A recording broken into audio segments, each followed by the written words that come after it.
ඇඹුල cooking YouTube channel එක වෙත මං ඔයාලව ආදරෙන් පිළිගන්නවා.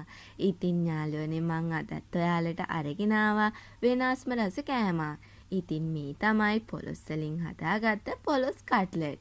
ඉතින් මේ වගේ වෙනස්ම කෑම හදන්න ඔයාලටත් ඉගෙන ගන්න ඕනි නම් මගේ channel එක බලලා මාව subscribe කරන්න.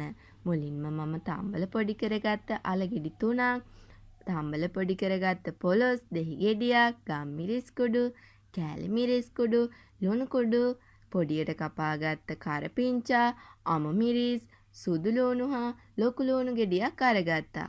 පොල් තෙල් මෙතනදී අවශ්‍ය වෙනවා. පාන් පිටි කුඩු හා බිස්කට් කුඩු මම මෙතනදී අරගෙන තිනවා. ඉතින් යාළුවනේ මෙන්න මේ ආකාරයට තමයි මම තම්බල මගේ පොලොස් ටික පොඩි කරගෙන තියෙන්නේ. මෙතනදී කහ එකතු කරලා හොඳින් පොලොස් ටික පොඩියට කපාගෙන තම්බ ගත්තා. ඉන්පසුව තමයි පොඩි කරගත්තේ. මුලින්ම භාජනයක් ලිපේ තියාගෙන ඒ සඳහා තෙල් තේ හැඳි දෙකක් එකතු කර ගන්නවා. ගොඩක්ම තෙල් එකතු කරගන්නේ නැහැ අපේ කට්ලට් මිශ්‍රණයට. ඉන්පසුව බැද ගන්න ඕනි මේ සුදු ලුණු ටික. සුදු ලුණු බිකි දෙකක් වගේ තමයි මම මෙතන අරගෙන තියෙන්නේ. ඉතින් සුදු ලුණු ටික හොඳින් බැදෙන විට තමයි මම පොඩියට කපාගත්ත මගේ ලොකු ලුණු ගෙඩිය එකතු කරගන්නේ. ඉතින් යාළුවනේ සැලකිලිමත් වෙන්න ඕන. ලුණු මිරිස් එකතු කරගනිද්දී මෙතෙන්දි පොඩියට කපාගත්තම තමයි අපේ කට්ලට් එක හරියට පැලෙන්නේ නැතුව හදාගන්න පුළුවන් වෙන්නේ. මෙන්න මේ ආකාරයට මම ලොකු ලුණු අමු මිරිස් සහ කරපිංච ටික එකතු කර මේ ටික හොඳින් තෙලේ ටෙම්පරාදු කර ගන්නවා. මේ ටික ගොඩක් බැදෙන්න දෙන්නේ නැහැ. ඉන්පසුව මම මේ සඳහා ලුණු එකතු කර ගන්නවා.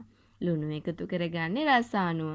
ඉතින් යාළුවනේ ඉන්පසුව තමයි මම මේ සඳහා මේ ටික හොඳින් කලවම් කරගෙන කෑලි මිරිස් එකතු කරගන්නේ.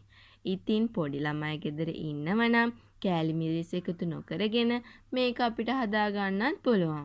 මේ අවශ්‍ය ප්‍රමාණයක් කලින් කිව්වා වගේම description box එකේ එකතු කරගෙන තියෙනවා.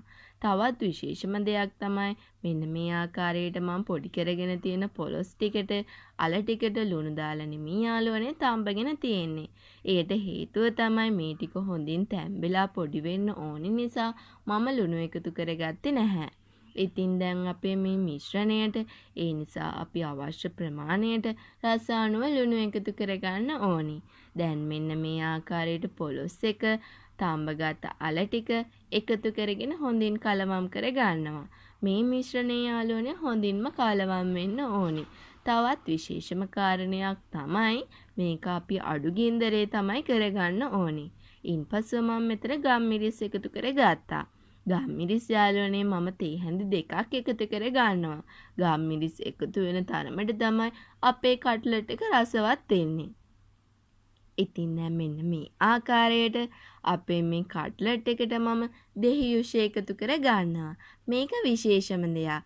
ඔයාලත් කට්ලට් එක රෝල්ස් එකකට මේ වගේ අල මිශ්‍රණයක් හදා ගන්නවා නම් ඒ සඳහා දෙහි එකතු කර ගන්න. සාමාන්‍යයෙන් දෙහි තේ හැඳි එකක් විතර එකතු කරගත්තම මේක ගොඩක් රසවත් වෙනවා යාළුවනේ. ඉතින් ඔයාලත් ඒක කරලා බලන්න. දැන් මම මේක තවත් හොඳින් කලවම් කර ගන්නවා. මම මේක කරන්නේ අඩු ගින්දරේ. ඉන්පසුව මේක මම ලිපෙන් බාගෙන විනාඩි 5ක් විතර තියලා පොඩ්ඩක් රස්නේ නිමුනම මේ ආකාරයට කට්ලට් ටික ගුලි කර ගන්නවා. ඉතින් මෙතනදී යාළුවනේ කට්ලට් ගුලිය හොඳින් තද වෙන්න ගොඩක් ලොකු නොවෙන්න හදාගත්තම අපිට තෙලේ බදිද්දී පොඩි වෙන්නේ පැලෙන්නේ නැති වෙන්න මේක හදාගන්න පුළුවන්. තවත් දෙයක් තමයි යාළුවනේ මේ ආකාරයට හදාගන්නේ කට්ලට් ටික මේක බිත්තර සාරුවල එහෙම නැත්නම් පිටි මිශ්‍රණයක දවටගෙන ඉන්පසු බිස්කට් කුඩු වල තවර ගන්න ඕනි. ඒ වීඩියෝ එක මම මගේ වීඩියෝ එකේ ඉහළින් දාලා තියෙනවා. ඉන්පසුව මම භාජනයකට තෙල් එකතු කරගෙන මේ ටික දැන් බැද ගන්නවා. එතනදී විශේෂ දෙයක් තමයි මෙතනදී යාළුවනේ සුදු පොල් තෙල් වගේ දෙයක් ගන්න තියෙනවනම් අපිට මේක ඉතා ඉක්මනින් හරි විදියට බැද ගන්න පුළුවන්. අපිට කඩේ තියෙන පොල් තෙල් වලින් පෙන එනවා. ඒ වගේ දෙයකින් බදින්න ගියොත් මේක පැලෙන්න බලනවා. ඉතින් දැන් මම මේක ගැඹුරු තෙලේ තමයි බැදගන්නේ. කටර් රෝල්ස් වගේ දේවල් බැදගද්දී යාළුවනේ ගැඹුරු තෙලේ බැදගත්තම රසවත් පැලෙන්නේ නැතුව ඉතා ලස්සන පාටට හදාගන්න පුළුවන්. ඉතින් දැන් මම මේ ආකාරයට මගේ කට්ලට් ටික බෙද ගන්නවා. ඉතින් ඔයාලටත් පුළුවන් මේ වගේ රසවත් පෝෂදායී කට්ලට් එකක් ගෙදර ඉන්න පොඩි ළමයෙකුට වැඩිහිටියන්ට ගෙදරට එන විශේෂ අමුත්තෙකුට හදලා දෙන්න. ඉතින්ම යාළුවනේ අලුත් රසවත් කෑමක් තමයි මේ පොලොස් කට්ලට් කියන්නේ. ඉතින් ඔයාලත් මේ වගේ කට්ලට් එකක් හදලා හවස තේ වේලට එහෙමත් නැත්නම් කෑම වේලකට උනත් එකතු කරගන්න පුළුවන්. ඉතින් ඔයාලත් මගේ වීඩියෝ බලලා මගේ වීඩියෝස් හොඳයි නම් ඔයාලගේ තියෙන අඩුපාඩු එහෙමත් නැත්නම් හොඳ නරක මගේ කමෙන්ට් බොක්ස් එකේ එකතු කරලා තියන්න. ඉතින් යාළුවනේ මම මේ වගේම තවත් වීඩියෝ එකකින් ඔයාලා හමු වෙන්න එන්නම්.